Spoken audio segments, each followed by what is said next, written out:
Welcome back, ladies and gents. So we are in Ted Pharaoh's corporation. We're in Maker's End. We're moving.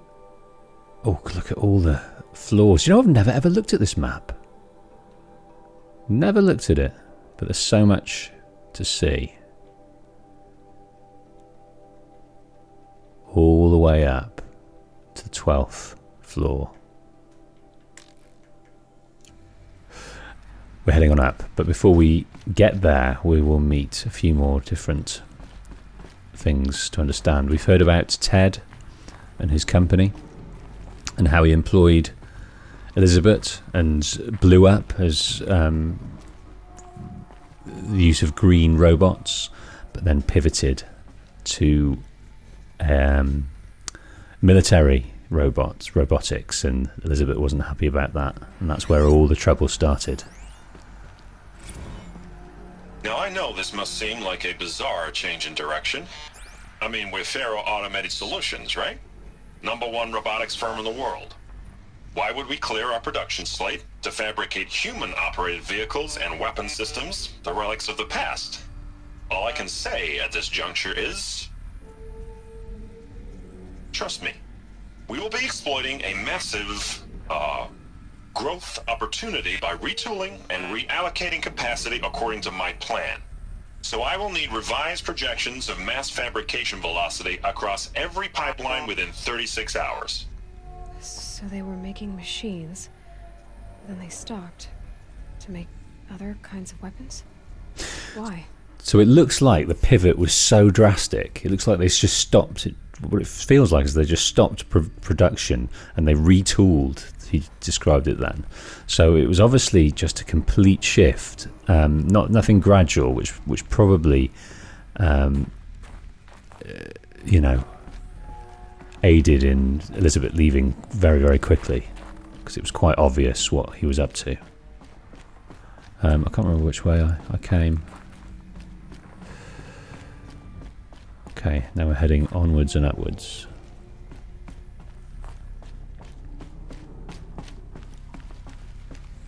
So this is the first underground, first ruins of which we really get to understand the lore.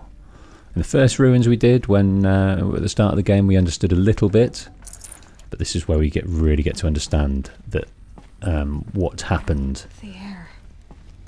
There's no smell to it, not even old death. Nothing natural. So nothing is growing in here. I don't think it's airtight, because the way we come out at the shafts, but obviously there's no light. So yeah, nothing natural, all metal, and that's obviously a smell she's not used to. What's it telling us is in there? I think it's reminding us to have a good explore. Okay, this looks like cave in, but I could get through. Looks like some kind of reception desk, doesn't it?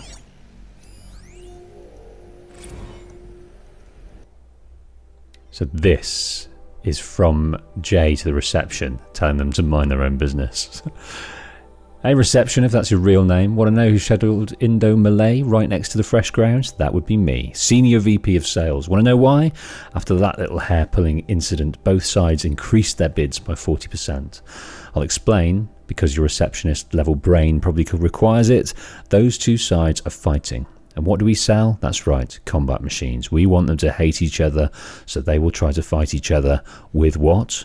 That's right, again, combat machines, which they will pay us a lot of money for. So I suggest you go back to serving coffee with a blank smile and let me do my much more complicated job. What a cunt.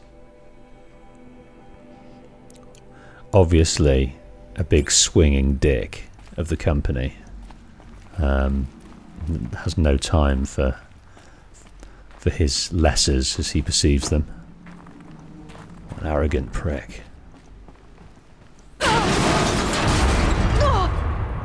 Okay, so we're near the the sort of foyer where we came in, where it's got a Death Eater. Deathbringer, Death Eater, Deathbringer. You can climb here. Okay, was there? Did I miss anything down there? Supply crate up there. I always manage to fall here. Always.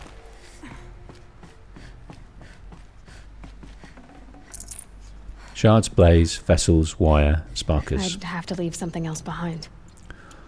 So just make sure we're all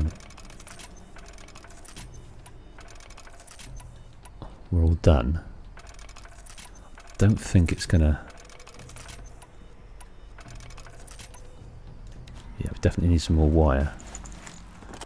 How are we doing on health? What I might do is just use that, which just gives us a tiny bit of health, and I can pick that up. There's absolutely no point to it, but there we go. Oh, right.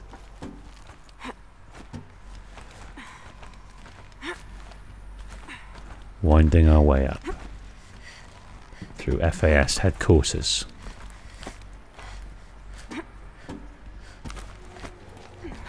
Made it.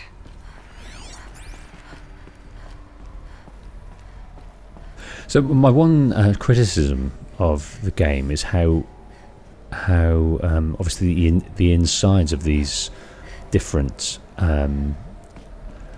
bunkers and sort of old world buildings, they all look the same, so you kind of forget where each thing takes place. Looks like the way up. But there are Seems to it. certain identifiers for each building. Okay, so we're going to go up, but we're going to have a look around here first. We're going to hear more about the various chariot line that they had going on. Old Ted, what he pivoted to make his company the most successful in the world.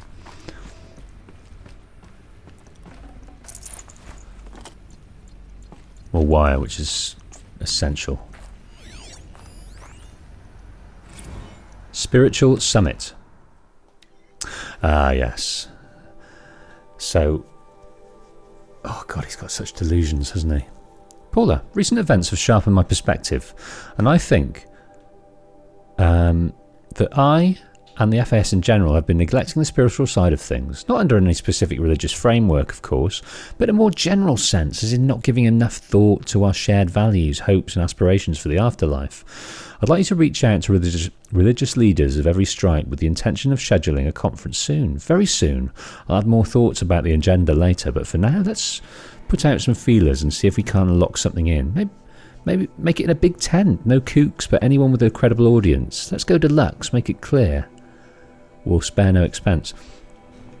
So I wonder what he's going through here, whether really he wants to, because if he goes down the religious route, he might turn a few people, because if he's finding this spirituality, I don't think the stock market likes that so much. So I wonder if this is like a genuine thing. He's kind of having this existential crisis because of what he's doing. It's sort of a subliminal consciousness that he's doing really bad shit. He's not admitting it to himself, but he's trying to soothe his sense of kind of mortality by trying to hedge his bets for what comes after. I don't know, but it's interesting that he's going a bit introspective, and maybe the company's having a backlash, and he just wants to be seen as this wholesome person because in his mind he thinks he is, despite making tremendous money off of machines that kill people, supporting conflicts of corporations that want money. He's making money off the fact that they want to keep their money and make more of it. Okay, what do we got here? The FSP-5 Kopesh provides a one-size-fits-all solution to main battle force capability. Metamaterial construction delivers unmatched recoil dampening, allowing you to field any weapon package that conforms to your budget needs and conflict resolution profile. Patented biomass conversion systems allow extended emergency operations with minimal environmental impact. Multilinear target processing provides simultaneous real-time threat analysis and legal review for autonomous domestic operations. Or control can be slaved to the swarm's neural network for weapons-free force application. Either way, when it's time to call out the big guns, it's time to call Kopesh. The Deathbringer. So this was the heavy hitter. Main battle force indeed. Yes. Yeah, or automated. So that they could review the legal standpoint of before they set fire. So built into their code was a set of rules that if could they get away with doing this, which I suppose is good in a way that they try and stay away from any collateral damage, but crazy. The BOR-7 Horus. Imagine your complete engagement ecosystem comprehensively managed by a high-speed learning machine network.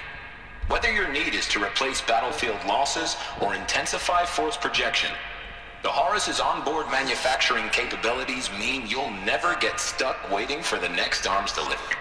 Simply redefine your force parameters, and the Horus will fabricate additional units to fill the ranks for an affordable per-unit licensing fee. Meanwhile, the biomass conversion systems of other chariot line models allow them to keep the Horus fueled, repaired, and ready, extending its operational tolerances beyond that of any competing Titan-class platform. That's the Horus advantage. Always regulating, always ready. The future of automated warfare made real today. The Metal Devil. So these were Faro machines too. Manufacturing capabilities. They can make more of themselves. Then how would you ever stop them?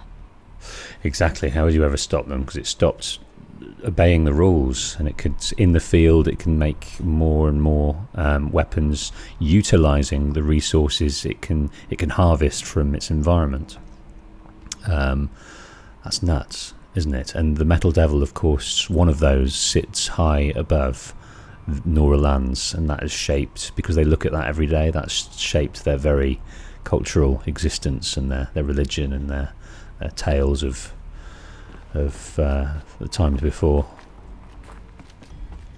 And this is one of the first major machines we met.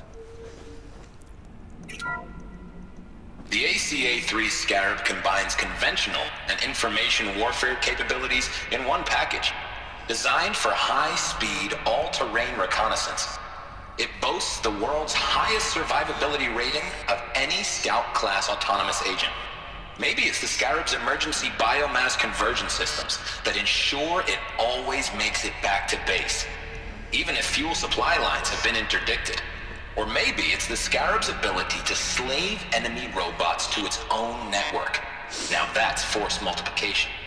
Add a prehensile manipulator arm that can handle a host of functions, from 360-degree less lethal riot management to surgical repairs of allied chariot line models, and you've got the workhorse of any cutting-edge peacekeeping fleet.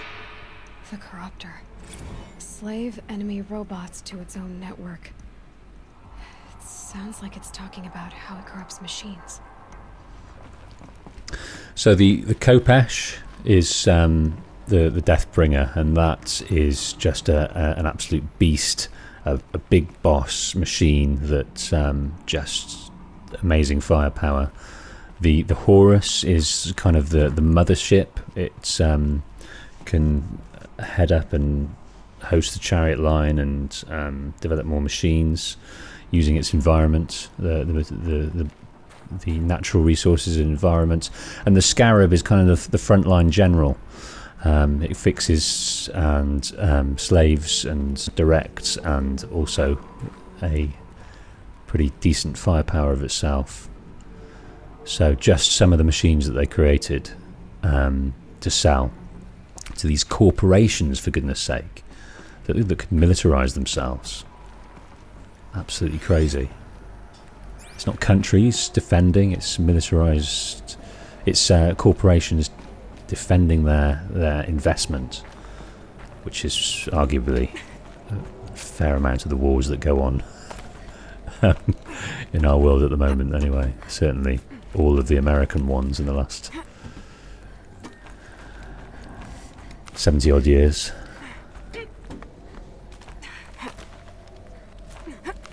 It'll be a long way up. Frozen metal most of the way. Not making this easy, Dr. Sobek. All the way up we're going. If plants can find a way to hang on up here, guess I can too. I'm not sure if you've missed an audio file whereby we hear Ted getting very, very angry at something that's happened. We might come across it. I hope we do. I might have missed it. But if not, we'll talk about it.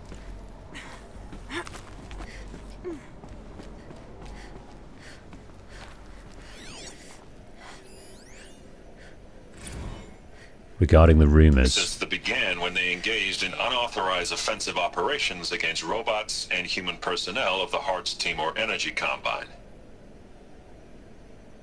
Now, I wish that I could relate that the crisis has been exaggerated, but it's not.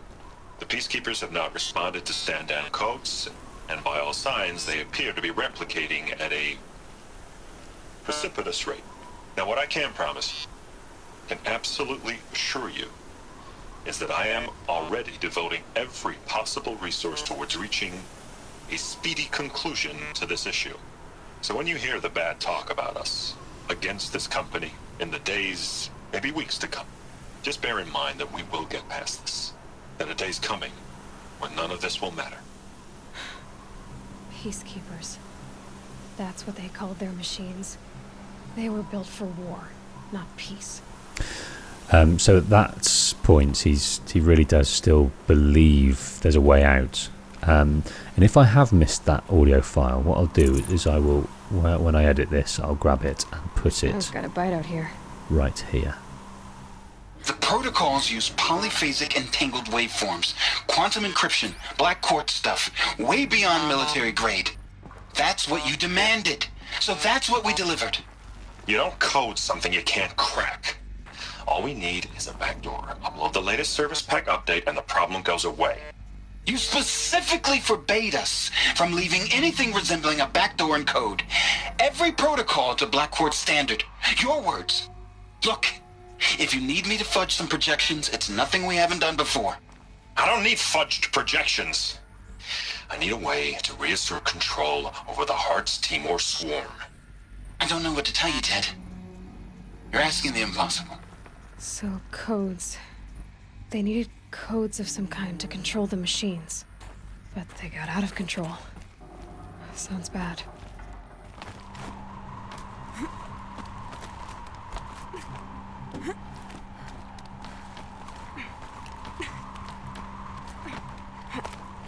Okay.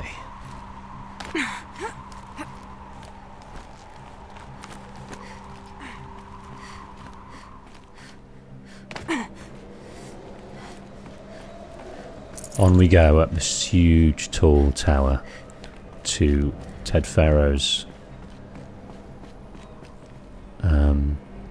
penthouse office block.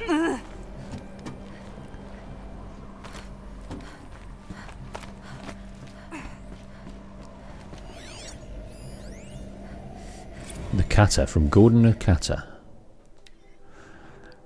to Gina Zierman. Gina, ever hear of the Melville Island Fruit Association? Neither had I, until they filed suit against us this morning. Apparently there's a little island paradise off the coast of Australia, population 2,700, all of whom hate us, now that a Stray Hearts Timor unit is chowing down on their largest mango orchard that brings the official count of Heart Timor related lawsuits to 127. Most of them from private companies, but also a bunch from individuals, nation states and NGOs, and that's not even counting the mother of all liability claims from Hearts itself. Call every external firm we've ever used, then call their competitors. We're going to need every corporate defence lawyer we can find who's still half sober and on the bar. So this is when they started to sort of eat up the land, to start replicating and chewing up all the natural resources. Sort of the beginnings of it.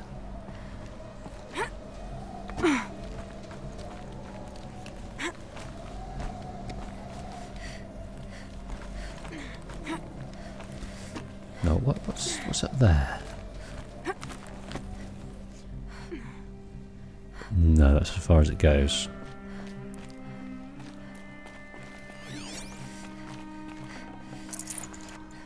Loving all the boxes we're able to get here. Okay. No, that's not working.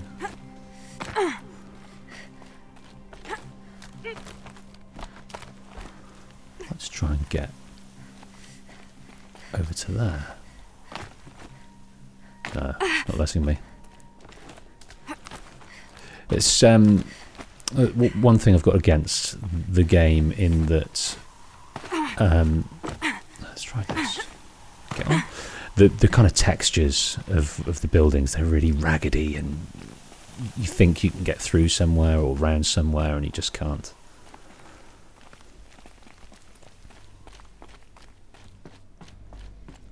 You kind of notice it most in the ruins and in the bandit camps. That's where you notice it most. Right, we can not get through there.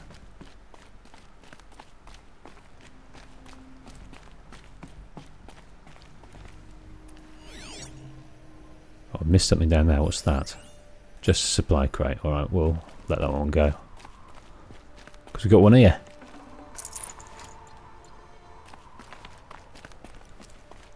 Makes you wonder why there's supply crates in here with Ridgewood in, doesn't it?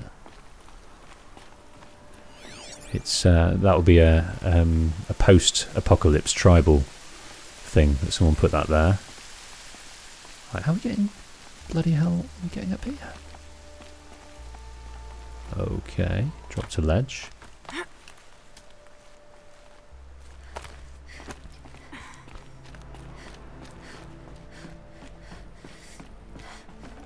Yeah, it wouldn't be any Pharaoh employees that left this resource crate there.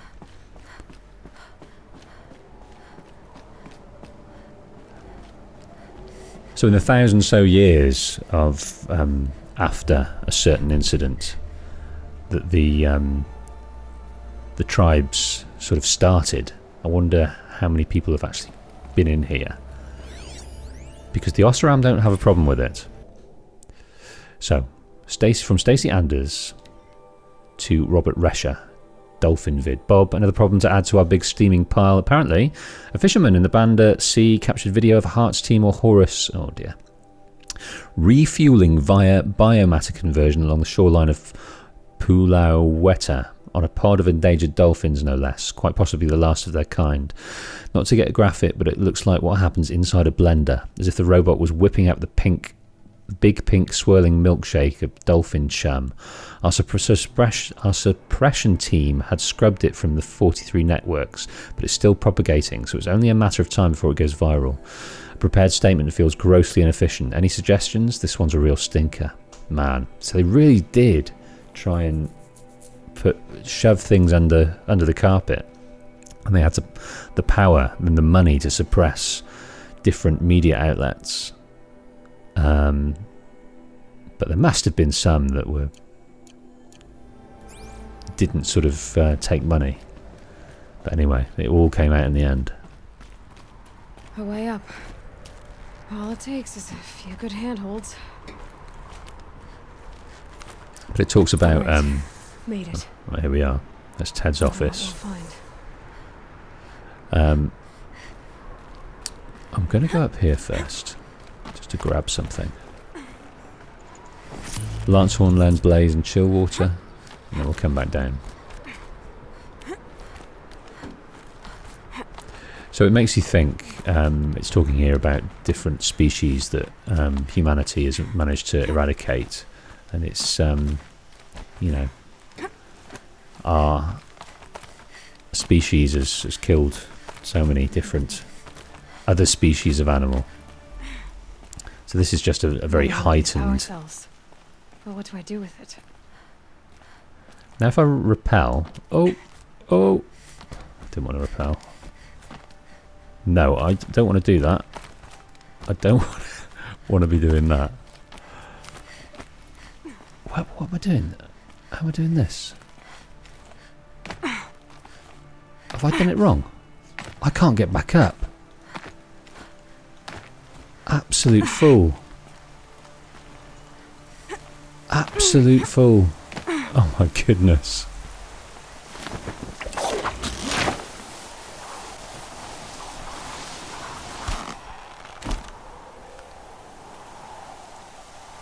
Oh, it's okay. I thought it was going to take us back down to a bit further, but no. Anyway, we've just picked up the power cell for our special Uber armour later on. But yes, this is a commentary on what's kind of going on with the world. Obviously, it's heightened, and what the type of thing that could possibly go wrong. The more money we try and make, the more we err on the side of material rather than people and service. Okay, let's listen to this meeting. All data has been erased from this device. Do you wish to deploy alpha privileges to recover purged data? Oh yes, I believe I do. So we've got an alpha A file privilege. has been recovered.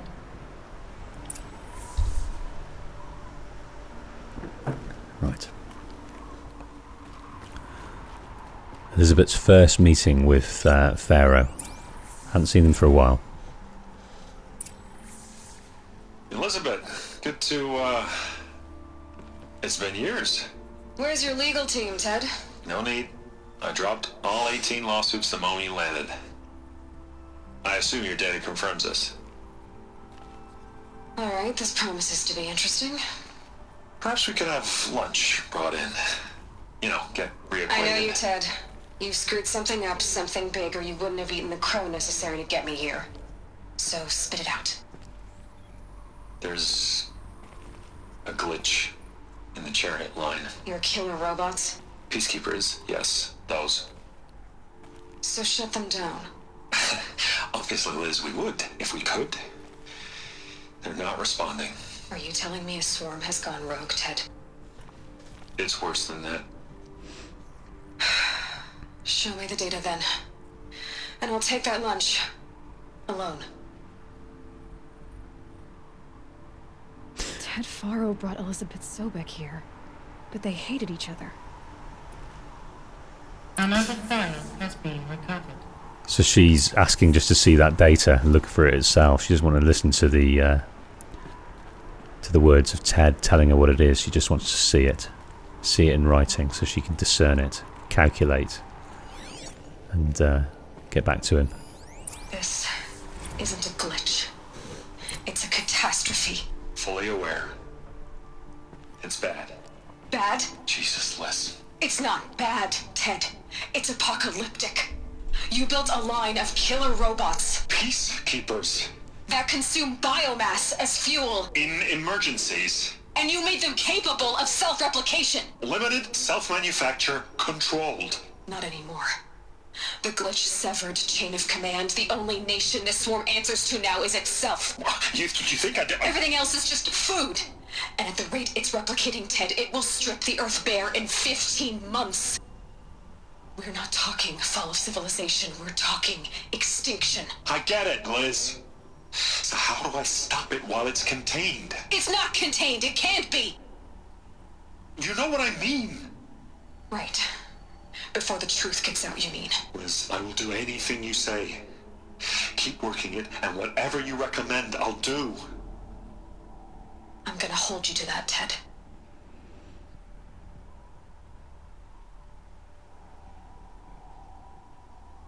The Faro robots threatened all life on Earth. But somehow she defeated them. The world of the old ones fell, but life went on, or we wouldn't be here. A final file has been recovered. So we've got 3 files. We've got Elizabeth meeting him and Ted passing over the details. I don't know if Ted, that's when he passes it over, Ted knows if it can be stopped. He probably thinks it'll be okay. That's why he got Elizabeth here. But as soon as she looked at the data, it's likely that she knew that that was it for the world. And her mind was already gravitating towards how can they save just a tiny corner of it. How can they save anything from what humanity has done up to this point? And when she arrives now, she doesn't arrive in person. It's a hologram, and she's got an ultimatum. Well, it's not even an ultimatum. It's Project Zero Dawn. it's a demand. Jesus, Liz. There has to be another way. If there were a nicer way to fix your mess, I would have proposed it. But this? When I asked you to find a cure, I didn't expect it to be worse than the disease. It's not, Ted. It may be grim, but it's our only chance. Now sign the proposal. Sign it? I can't sign that. Yes, you can. That? Liz, I cannot in good conscience sign that. You've got a choice, Ted. I know. I am speaking to you from a VTOL en route to U.S. Robot Command. In 15 minutes, I meet with General Harris and the rest of the Joint Chiefs. What? Are you crazy? Now your choice is what I tell them. Sign, and I'll tell them the wealthiest corporation on Earth has guaranteed the funds necessary to build Zero Dawn. Exactly as I've designed it.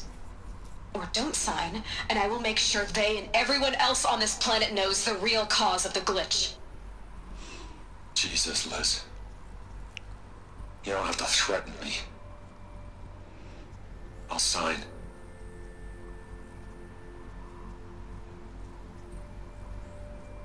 Look on the bright side, Ted. From here on out, you get to do what you've always been good at.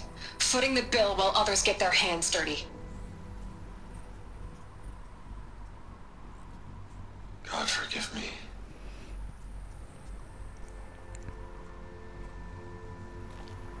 What made her solution so terrible? What did she do to stop the robots? Executive access detected. Express lift opened. A lot to unpack there. I was jumping on the fact he said that I can't in all good conscience sign this. So he's received this plan from Elizabeth Sobek, but he doesn't want to sign it. But he says in all good conscience, and it wasn't good conscience that had him sign and pivot his company to military use. So it's quite. I think Elizabeth must have bit her lip there. But I think she's clever. Her ego is dramatically less than Ted's. They've known each other for years and years, and she dislikes him intensely now, I imagine. But she knew how to manipulate him there for what she needed. Her plan was based on being able to get the resources needed. Anything my focus could reveal. To set the plan in action. And she said, look, Ted, basically, you'll be known as the dude that tried to save the world for the rest of time. But if you don't, I'll make sure that they all know that it was your fault. So it's likely that, he salvaged a little bit of his reputation by doing this, and that's all he wanted to, because that's what obviously drove him, was his ego, wanting to be loved, wanting to be respected, wanted money, wanted to be important. My focus could find something I've missed. Wanted to be the best and the richest guy in the world. Whereas Elizabeth, all she wanted to do was serve. She wanted to serve the world, and as soon as she knew that her company wasn't doing that, she said, right, I'll do my own company. Fair play.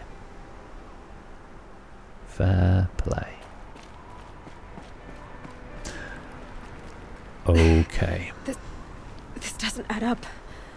Sobek couldn't have been my mother. She lived ages ago. All this searching, and I'm still no closer. That's your reaction to everything you've just learned? To whine like a spoiled child? You should really try talking that way to me face to face. As you wish. Do you really have no idea how monumental are the discoveries you just made, Aloy? I expected more of you. So, you have a face. Got a name to go with it? Of all the questions you could ask right now, that's the one you choose. I've spent decades searching the ruins of the old ones, trying to solve the mystery of what happened to them. For years, I've suspected that Pharaoh robots destroyed their civilization, but I could never confirm it. And in minutes, you uncover more ancient knowledge than I have in a lifetime. And what you want to know is my name. Silence. That's my name. Now, why don't you try asking another question? Something less trivial. Okay, we've got an option to choose that, but everyone's got a driver. Ted Pharaoh's driver is prestige, fame, legend. Elizabeth Sobek is helping, serving, contributing.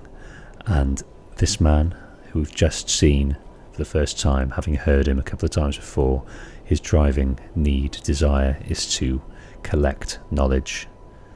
And he is going to use us to do that. He has highlighted us as a special case, and we are his absolute most precious tool now, because we give him access to information that he could only dream of before.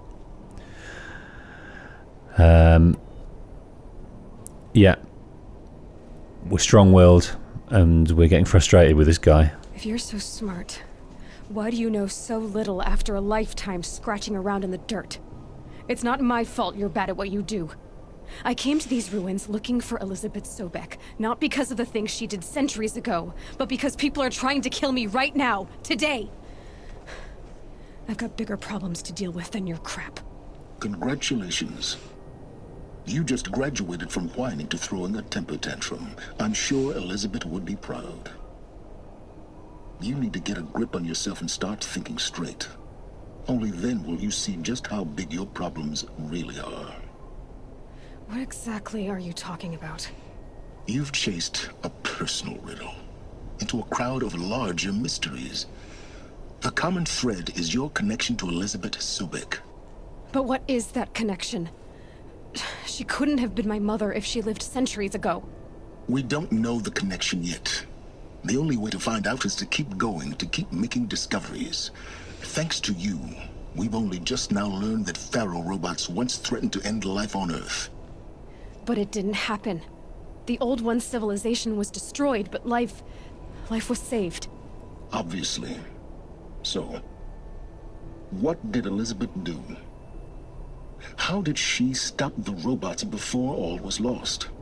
What was Project Zero Dawn? Exactly the question. Now, are you ready to go get the answer? Of course I am. Then why are you still standing here? We do have questions. So we've got one sliver of a lead. Military Robot Command. That's where Elizabeth was heading next to talk to them about putting Project Zero Dawn into action. We don't know what Project Zero Dawn is yet. We haven't a clue. We know it's serious enough for Ted Pharaoh not to like it. But it's interesting, isn't it, how Silence was talking about chasing a personal riddle into a sea of larger mysteries or something like that. That's fascinating. What kind of Silence is inviting her to think bigger, think outside herself, when Aloy is, obviously fairly interested and amazed by all these different things she's got access to, but that's not what she's driving for. She's ultimately she's driving, what's setting her off at the moment is this sort of kind of hope of accountability. She wants to make accountable the killers for taking Rost, for shooting up her tribe that she now belongs to, and she's been allowed to leave to seek this. So ultimately, at the moment, for Aloy, it's a revenge mission. She hasn't latched onto a purpose wider than that, but Silence, by design of what they both need to find out, he's going to invite her to think a little bit wider than that. Not so fast, Silence. You've got some explaining to do. I've told you quite enough. If you still got questions, be quick about it and stop wasting my time. Because she is very curious. So we talking about Hades, the Pharaoh robots, what he wants, about the focus, and yes, it's a revenge mission as well. But I'm forgetting the fact she's always wanted to know about her mother. So it's twofold. But what I'm saying is it's quite a narcissistic thing she's doing at the moment, because she wants to find out her origins and she wants to seek revenge. So let's hear about Elizabeth. Is there any chance that Elizabeth Sobek could still be alive somehow? It's highly unlikely, but not impossible.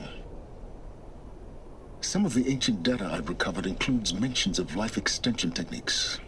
Pharmaceuticals mostly, an ancient word for medicine. But some were still trying to perfect ways of freezing and unfreezing people. Freezing and unfreezing people? Cryogenics, they called it. But there were problems with it. Given Elizabeth's technological acumen, I can't definitively rule out that she found a way to make herself immortal. But this is speculation.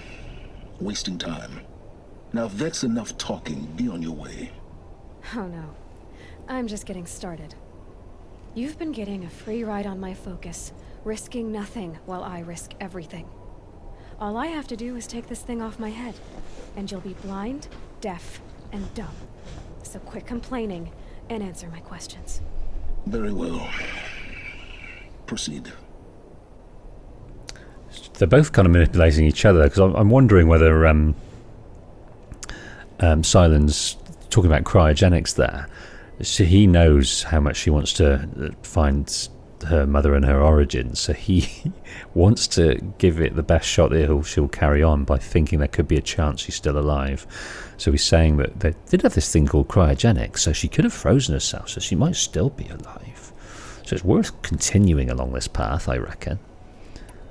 You've been using my focus to spy on me. How's that possible?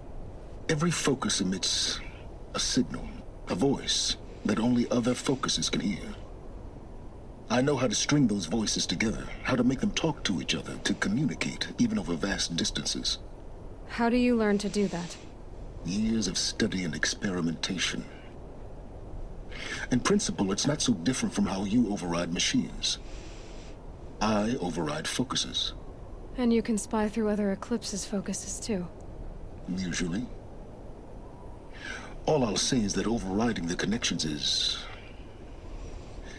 complicated. Okay, so he's got plenty of skills that he's attained over time. One of those is creating this network, which she will find out what the kind of consequences of that skill led to. Who are you, Silence? And what are your intentions? You really need to make this personal? I'm a lone wanderer who left his tribe behind a long time ago. An explorer of forbidden places, a searcher of lost knowledge. Exactly as I said. Why do you know so much about the Eclipse? I happen to know a lot about a lot of things. If what you're really asking is whether I work for the Eclipse or anyone else, I don't. I am nothing if not independent. Okay. He remains an enigma throughout, but we hear quite a bit about him in the Frozen Wilds, which is really interesting. So I look forward to doing that with you guys at some point very soon. So let's talk about these Pharaoh robots. You said you've known for some time that Pharaoh war machines destroyed the civilization of the old ones. The evidence pointed that way. But until now, I never knew the full scope of their danger. That they could process organic matter into fuel, or that the Horus class could manufacture more robots. Like a cauldron on legs. But the robots we've seen so far, the Corruptors and Deathbringers, they don't do those things. Not yet, anyway. So far, we haven't encountered any that are undamaged. At full power, who knows what they're capable of? So far as I can tell, the Eclipse are just following orders. It's Hades who wants me dead. Who is he? I don't know. The Eclipse describe him as a buried shadow, some kind of devil. That thing that spoke to me outside, that made that focus explode. That was Hades. It didn't seem like a person or a machine. More like a phantom. With a terrible voice. All that's certain is that he wants you dead. Because of my connection to Elizabeth. Has to be. Hades is using the Eclipse to resurrect ferrorobots. But if Elizabeth found a way to stop them centuries ago, if she made special weapons, maybe Hades is worried I'll do the same thing. In some of the ancient data I've recovered, there are hints of so-called super weapons being developed. Maybe to stop the robots, the civilization of the old ones had to destroy itself. So he's being very, very vague there, isn't he? And he says that he doesn't know. We find out that he does. And he doesn't lie too much to us. He's just kind of really obtuse about different things, really vague. But that is more of a lie than most things. It's very, very complicated. He runs a tightrope on his character all throughout this game. It's very clever. Elizabeth told Ted Faro she was headed for a place called U.S. Robot Command to tell people about Zero Dawn. The place still exists as a ruin. The Asaram call it the Grave Horde. Grave Horde? Cheery name. You'll find it in the eastern mountains, buried under the tangled coils of a metal devil, or a BOR-7 Horus, rather, as we're learning to call them. I'll contact you when you get there. I can't wait. Someday we'll meet in person, and your manners had better be improved. Oh, that's going to tip us over the edge for a skill point, I Getting think. down will be a lot faster than getting up here, at least. U.S. Robot Command next. To learn the secrets of Zero Dawn. Okay, so off to the Grave Horde next, as part of our main quest. But I'm sure we're gonna do a few other things before then. So let's have a look at our skills while we're here. We've got 3 skill points. I was looking to continue down in this herbalist to increase the capacity of the medicine pouch, so we'll do that. And I'm also want to develop some of these.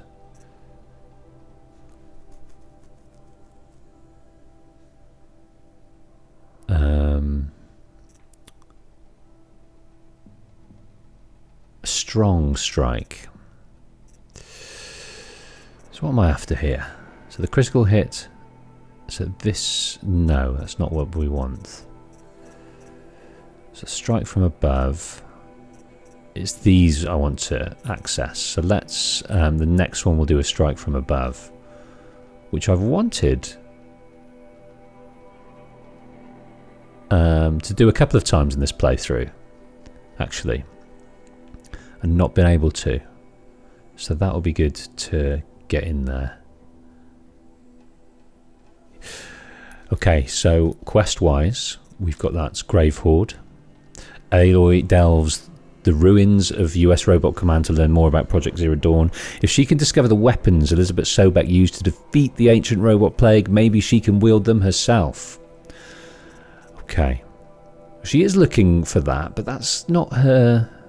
She's not thinking too much about that. She's driven by this thread of who Elizabeth Sobek is to her, because she says the same DNA, basically. But we've got lots of side errands to do. I am interested to go and find Olin's family to help him. We did choose to save him, despite his transgressions. And I'm really interested in this Banuk camp, where we'll hear more about the machines. So we'll do that I wonder if my focus can pick anything up. next.